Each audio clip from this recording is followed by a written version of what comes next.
Greetings, ladies and gentlemen. Once again, one of our sounders simply says, please pay attention. Take a few minutes. Perhaps this could be helpful to you. My name is Stan Houston. The program is Interesting Ideas. We come to you every business weekday, Monday through Friday, and occasionally a weekend program on Saturday. Sunday is our day off, a day of rest and reflection and worship. But Monday, we're at it. Monday meets the marketplace, and you had to do that today. And of course, if you're like me, you have a lot of opportunities, and you've got a lot of things you got to take advantage of, and more than a few problems you have to solve. So welcome to the day. I think here at the end of the day, this little 15 minutes could be very helpful to you. Again, what we're doing is we're now on lesson 5 of the book that I'm writing, which is an update of Dale Carnegie's book called How to Win Friends and Influence People. And this is episode 5, and this will be chapter 5 in the book that you may help me write. And we call it Making Good Friends and Making Your Mark in the Marketplace. And that's what we have to do today. So here we go. This is 15 minutes, and in particular, I want you to listen to the postscript because this is primarily for young people. And I also point out something for you, and that is write your first book before you're 35. Write your best and first book. No, it won't be your best, but your first book at the age of 35. And there's a lot more that goes into, here we go, being a POW. You have to be a POW, and then you want to be a POI. And here's what I can guarantee you. We could all use a little more wisdom and influence in our life and business. So please settle in, perhaps take a few notes, and here we go on how you can be just that, a POW and a POI.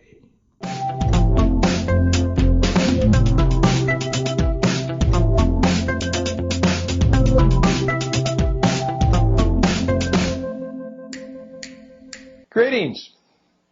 Welcome back. May I make a suggestion now that perhaps you've made the decision to become one of those 3% who live a life on purpose and with a set of goals? May I suggest that you become a POW? And then may I suggest that you become a POI? Well, a POW is a person of wisdom. That doesn't mean you're necessarily the smartest person or the brightest or certainly the best educated, but wisdom is that unique ability through life, spirit, and experience to be able to understand how we can best live our lives. That's wisdom.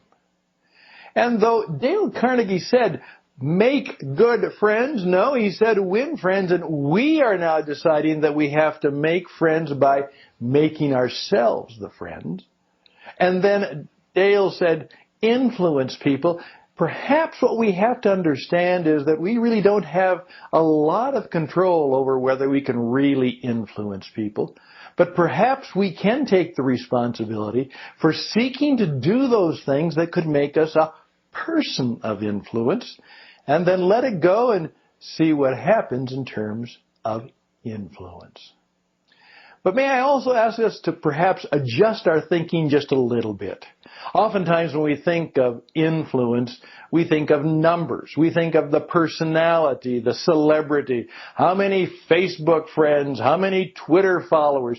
You get the picture. You know what I'm talking about. We oftentimes think that influence is related to the number of people who know us and perhaps give us a like.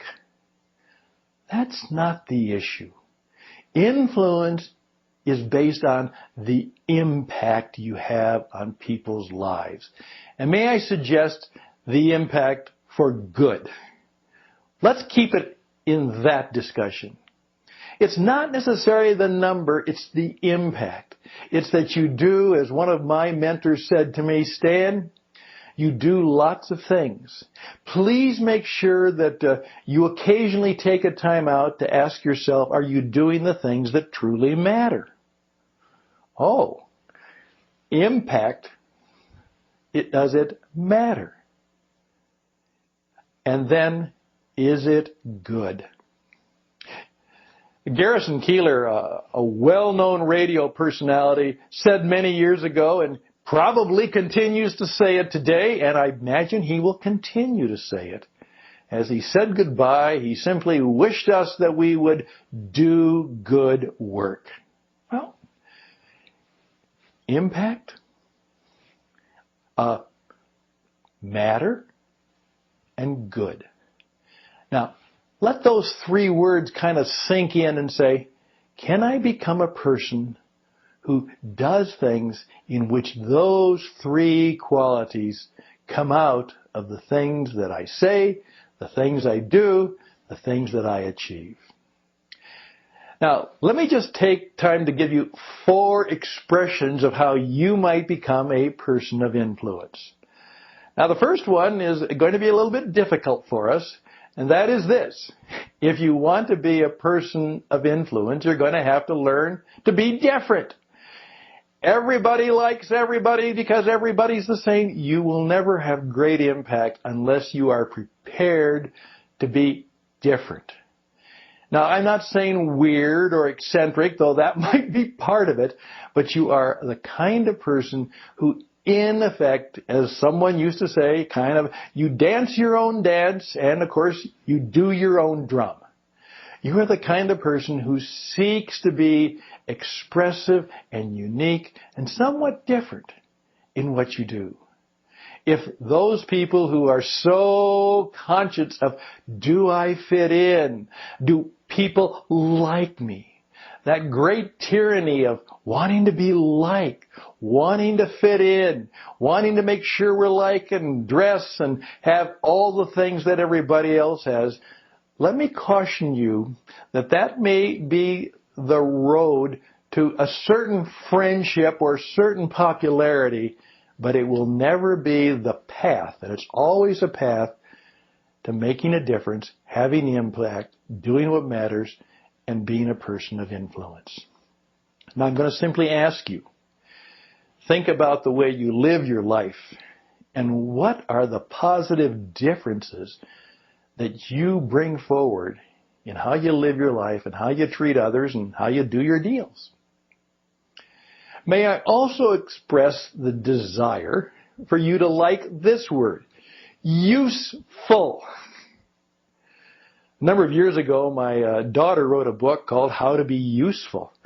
And it was based on her discovery that she left Minnesota and went to New York. You know, the proverbial, if you can make it in New York, you can make it anywhere. And she discovered that what had to happen if she was going to be successful in the Big Apple, there's lots of cute people. There's lots of smart people. There's lots of talented people. The world is full of those kinds of people. But success oftentimes hinged on being able to accept the quality of being useful to other people. Now think about that. What might that mean?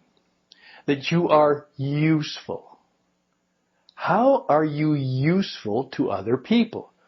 To your friends, to your boss, to your colleagues, to your company, to your community. How are you useful? Again, I would encourage you to write that word down, put it on a card, put it, the proverbial, on your table, on your desk, on your dresser, on the bathroom mirror. How can you be useful? And you start your day by expressing the fact, what am I going to do today that is useful, and who will it be useful for? All right? Third thing I'm going to ask you to think about is this. You must learn to express yourself. If you want to be a person of influence, you have to have the ability, both in terms of relationships, oftentimes in how you speak, how you write, the way you treat others, even your body language. You need to learn the expressive arts. It's a good time to learn a little bit about how to be a public speaker.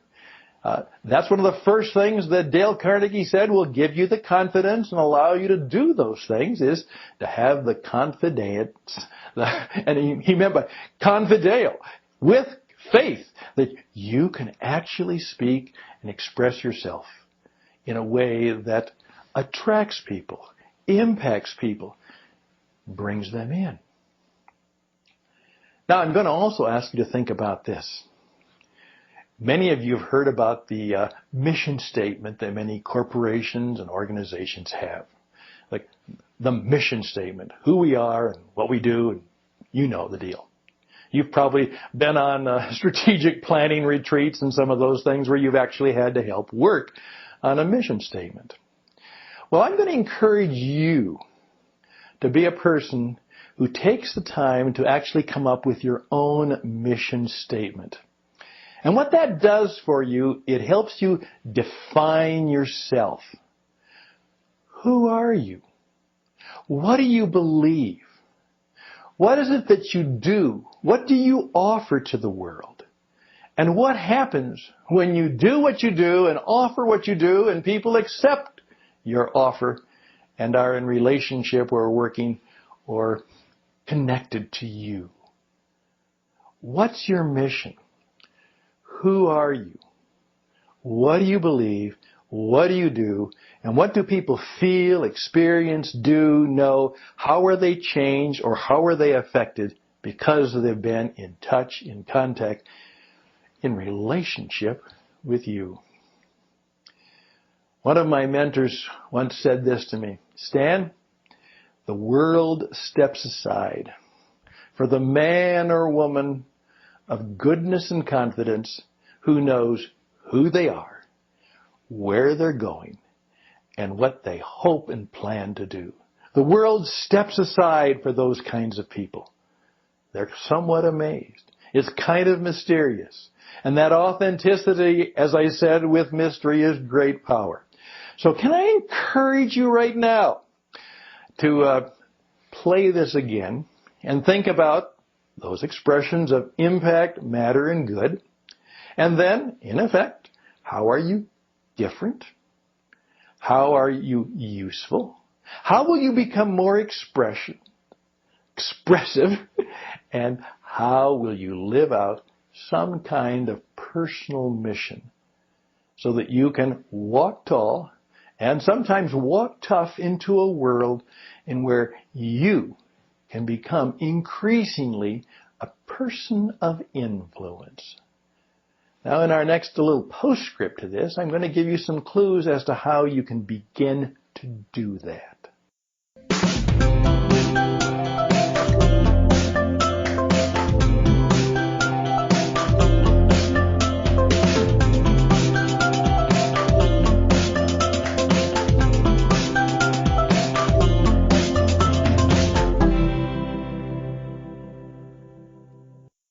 Hi, this is Stan, and I'm back for kind of a postscript on picking you as a part of Lesson 5 and how you perhaps can become a person of influence.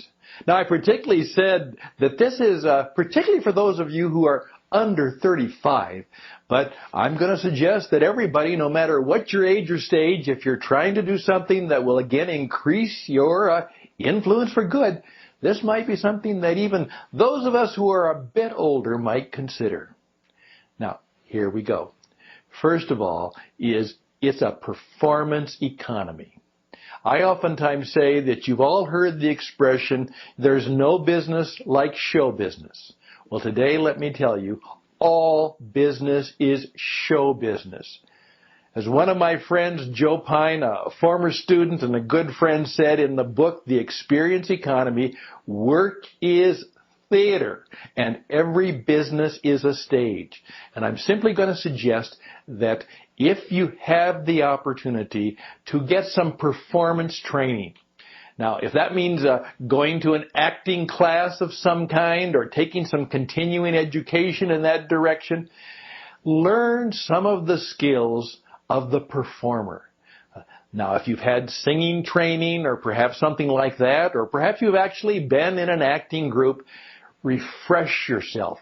take some time to learn what you can do and how much more you can make a speech better. As I say, it's not a speech, it's a performance, so that you can use the skills of the acting profession, the performance profession, and then slide that in. Now, obviously, I've spent a good deal of my life performing in the broadcasting arts, radio and television. Today, particularly if you're a younger person, put that into your portfolio of skills. Today, you're going to have to demonstrate how good you are. You're going to have to learn how to use the audio and video medium. You're going to have your own YouTube channel. You just simply can't have a Facebook that's all about you. You're going to have to know that today we communicate by using the audio and visual arts. So find a way. Now, we're going to be offering coaching classes and perhaps ways that you can gain you don't have to go for a whole semester or like I did for, almost 2 years, but you can learn some basics of the principles of broadcast communication, which is quite different from interpersonal communication. And gain some skills that will really stand out. And by the way, when you put on your resume that you have had training in the visual, the broadcasting, the radio arts, and then explain why, you're going to find that might be a unique qualifier for the kind of position you're seeking. But if you want to be a person of influence today, you're going to have to learn how to perhaps do that. And now particularly, Dale Carnegie didn't write about this because this was out of sight in 1936, and particularly in terms of publishing. Here's what we now know. You can write a book. In fact, I've done a class and a course on how to write your first book, or at least how to start to write your first book, simply using your iPhone. The technology is so profound, and it is so available to us all. As Seth Godin says, don't wait for someone to pick you, you pick you. And today, write your first book before you're 35. I'm not saying it has to be a great book. It doesn't have to be a big book. But the fact that talkers are hawkers and writers are experts, if you want to increase your impact and influence, why don't you seek out the time and the training and then go do it. Write your first book before you're 35. Just a little postscript, something to sit on your head and think about as you are seeking to make good friends and make your mark in the marketplace. Just think about that.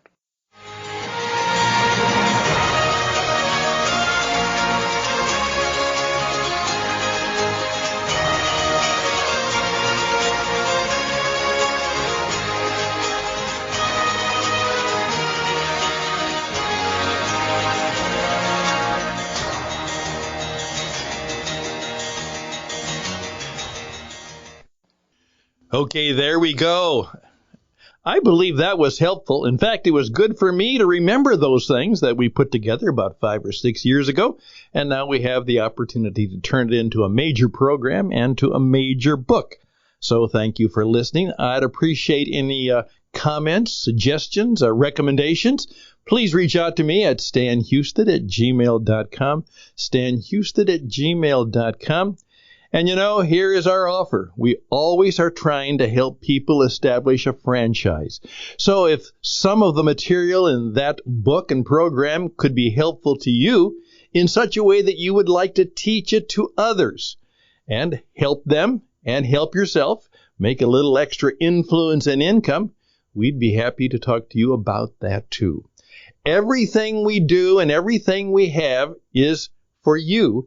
And if that will help you have influence, insight, impact, and greater income, we're on your side. Again, reach out to me at stanhusted@gmail.com, stanhusted@gmail.com. Again, whatever, always close with a benediction. Hey, may this be a rather special week. Maybe a miracle. maybe a great opportunity, maybe that insight or that influence or that break you're seeking may happen this week. Again, best and blessings. Till next time, hopefully tomorrow. Bye for now.